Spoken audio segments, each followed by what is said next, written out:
Some people are really fucking stupid. Did you ever notice that? How many really stupid people you run into during the day? God damn, there's a lot of stupid bastards walking around. Carry a little pad and pencil with you. You wind up with 30 or 40 names by the end of the day. Look at it this way. Think of how stupid the average person is, and then realize half of them are stupider than that. And it doesn't take you very long to spot one of them, does it? Take you about 8 seconds. You'll be listening to some guy. You say, this guy is fucking stupid. You can say what you want about this country, and I love this place. I love the freedoms we used to have. I love it. I love that.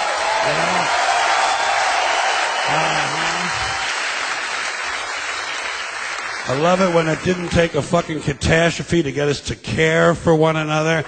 I love the fact that we're on camera all the time from all angles. But you know what? You can say what you want about America. And I say I love this place. I wouldn't have it any other way. Wouldn't live in any other time in history in any other place. But say what you want about America. Land of the free, home of the brave.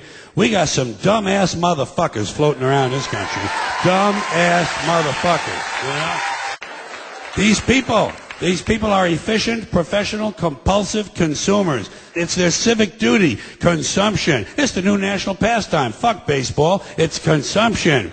The only true, lasting American value that's left, buying things. Buying things. People spending money they don't have on things they don't need. Money they don't have on things they don't need. So they can max out their credit cards and spend the rest of their lives paying 18% interest on something that costs $12.50. And they didn't like it when they got it home anyway. Not too bright, folks. Not too fucking bright.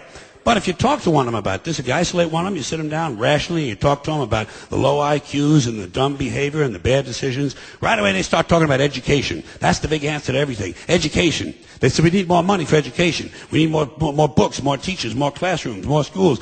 We need more testing for the kids. You say to them, well, you know, we've tried all of that, and the kids still can't pass the test. You say, don't you worry about that. We're going to lower the passing grades. And that's what they do in a lot of these schools now. They lower the passing grades so more kids can pass. More kids pass, the school looks good, everybody's happy, the IQ of the country slips another 2 or 3 points, and pretty soon all you'll need to get into college is a fucking pencil. Got a pencil? Get the fuck in there. It's physics. Then everyone wonders why 17 other countries graduate more scientists than we do. Hey, living in a coast-to-coast shopping mall? Well, they think it's just fucking dandy. They think it is cool as can be, because Americans love the mall. They love the mall. That's where they get to satisfy their 2 most prominent addictions at the same time. Shopping and eating. Millions of semi-conscious Americans, day after day, shuffling through the malls, shopping and eating, especially eating. Americans love to eat. They are fatally attracted to the slow death of fast food. Folks, living in this country, you're bound to know that every time you're exposed to advertising, you realize once again that America's leading industry, America's most profitable business, is still the manufacture, packaging, distribution, and marketing of bullshit. High quality, grade A, prime cut, pure American bullshit. And the sad part is that most people seem to have been indoctrinated to believe that bullshit only comes from certain places, certain sources. Advertising, politics, salesmen, not true. Bullshit is everywhere. Bullshit is rampant. Parents are full of shit, teachers are full of shit, clergymen are full of shit, and law enforcement people are full of shit. This entire country is completely full of shit, and always has been. From the Declaration of Independence to the Constitution to the Star-Spangled Banner, it's still nothing more than one big steaming pile of red, white, and blue all-American bullshit. Because think of how we started. Think of that. This country was founded by a group of slave owners who told us all men are created equal. Oh yeah, all men, except for Indians and niggers and women, right? Always like to use that authentic American language. This was a small group of unelected white male land-holding slave owners who also suggested their class be the only one allowed to vote. Now that is what's known as being stunningly and embarrassingly full of shit. And I think Americans really show their ignorance when they say they want their politicians to be honest. What are these fucking cretins talking about? Tell the truth. Don't be bullshitting people. Like I say, there's enough bullshit as it is. There's enough bullshit as it is. In fact, there's just enough. Did you know that? There's just enough bullshit to hold things together in this country. Bullshit is the glue that binds us as a nation. Where would we be without our safe, familiar American bullshit? Land of the free, home of the brave, the American dream. All men are equal, justice is blind, the press is free, your vote counts. Business is honest, the good guys win, the police are on your side, God is watching you, your standard of living will never decline, and everything is going to be just fine. The official national bullshit story. I call it the American okey doke. That's what they do with that kind of stuff. They put it in the heads of kids. They pound it in there because they know kids are too young to be able to mount a sophisticated argument against these kind of ideas. And so kids, and up to a certain age, by the way, kids are going to believe everything a grown-up tells them, everything. So kids never learn to question things. Nobody questions things in this country anymore. Nobody questions things. Why? People are too fat and happy. People are way too fucking prosperous for their own good. Everyone's got a cell phone that'll make pancakes and rub their balls now, you know? So nobody wants to rock the boat. And people just gizmo. Americans have been silenced, bought off and silenced by gizmos and toys. And as a result, no one's ever learned to question things. No one questions things in this country anymore. No one questions things. Here. War, disease, death, destruction, hunger, filth, poverty, torture, crime, corruption, and the ice-capades. Something is definitely wrong. Things that are pissing me off, because I don't have pet peeves. I have major psychotic fucking hatreds, okay? And it makes the world a lot easier to sort out. You know, it would be great for a guy like me just to be in a coma. Huh? Wouldn't that be great? Nothing to do all day. You just crap out and breathe through a fucking tube. They feed you through a tube. There's nothing to do. Whoa, you talk about being a couch potato, that's it, man. No phone calls coming in, nobody dropping by unexpectedly. And if they do drop by, you're completely unaware of it. Because you're in a fucking coma, and you're practically clinically dead. And you don't have to listen to their stupid shit. Can be blamed on the baby boomers. Something else I'm a little tired of hearing about. The baby boomers. Whiny, narcissistic, self-indulgent people with a simple philosophy. Give me it, it's mine! Give me that, it's mine! These people were given everything. Everything was handed to them. And they took it all. Took it all. Sex, drugs, and rock and roll. And they stayed loaded for 20 years and had a free ride. But now they're staring down the barrel of middle-age burnout. And they don't like it. They don't like it, so they've turned self-righteous. And they want to make things hard on younger people. They tell them abstain from sex, say no to drugs. As for the rock and roll, they sold that for television commercials a long time ago. So they could buy pasta machines and Stairmasters and soybean futures. Soybean futures. They're cold, bloodless people. It's in their slogans, it's in their rhetoric. No pain, no gain. Just do it. Life is short, play hard. Shit happens, deal with it. Get a life. These people went from do your own thing to just say no. They went from love is all you need to whoever winds up with the most toys wins. And they went from cocaine to Rogaine. Airport security is a stupid idea, it's a waste of money, and it's only there for one reason, to make white people feel safe. That's all. The illusion. The feeling and illusion of safety. Because the authorities know they can't make an airplane completely safe. Too many people have access. You'll notice the drug smugglers don't seem to have a lot of trouble getting their little packages on board, do they? No, and God bless them too. As far as I'm concerned, all of this airport security, all the searches, the screenings, the cameras, the questions, it's just one more way of reducing your liberty and reminding you that they can fuck with you anytime they want. As long as you put up with it. As long as you put up with it. Which means, of course, anytime they want. because that's what Americans do now. They're always willing to trade away a little of their freedom in exchange for the feeling, the illusion of security. What we have now is a completely neurotic population obsessed with security and safety and crime and drugs and cleanliness and hygiene and germs. There's another thing, germs. Where did this sudden fear of germs come from in this country? Have you noticed this? The media constantly running stories about all the latest infections, salmonella, E. coli, hantavirus, bird flu, and Americans they panic easily, so now everybody's running around scrubbing this and spraying that and overcooking their food and repeatedly washing their hands, trying to avoid all contact with germs. It's ridiculous, and it goes to ridiculous lengths. Don't look for it. Be happy with what you got. Because the owners of this country don't want that. I'm talking about the real owners now. The real owners, the big wealthy business interests that control things and make all the important decisions. Forget the politicians. The politicians are put there to give you the idea that you have freedom of choice. You don't.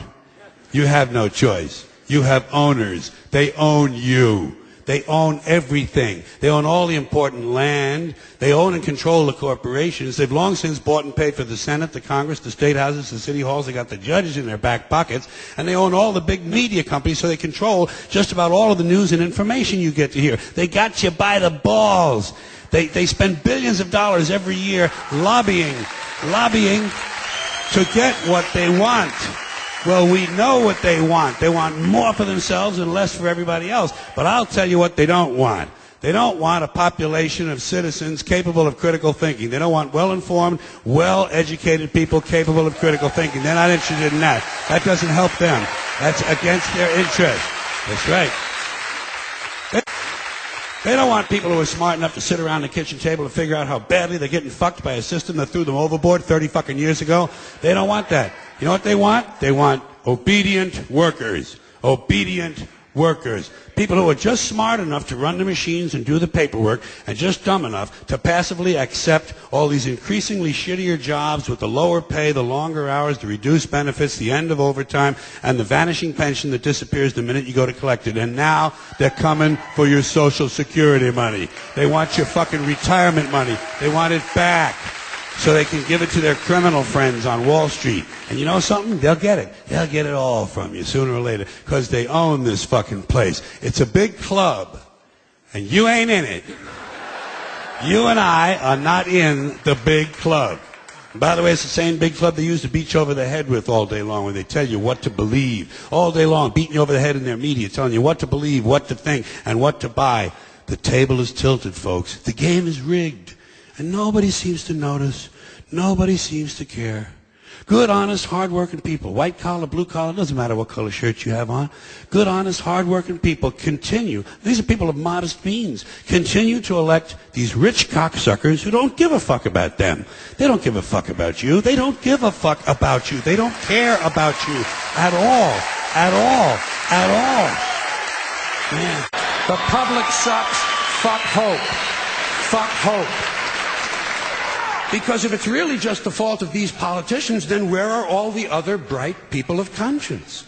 Where are all the bright, honest, intelligent Americans ready to step in and save the nation and lead the way? We don't have people like that in this country. Everybody's at the mall, scratching his ass, picking his nose, taking his credit card out of his fanny pack and buying a pair of sneakers with lights in them.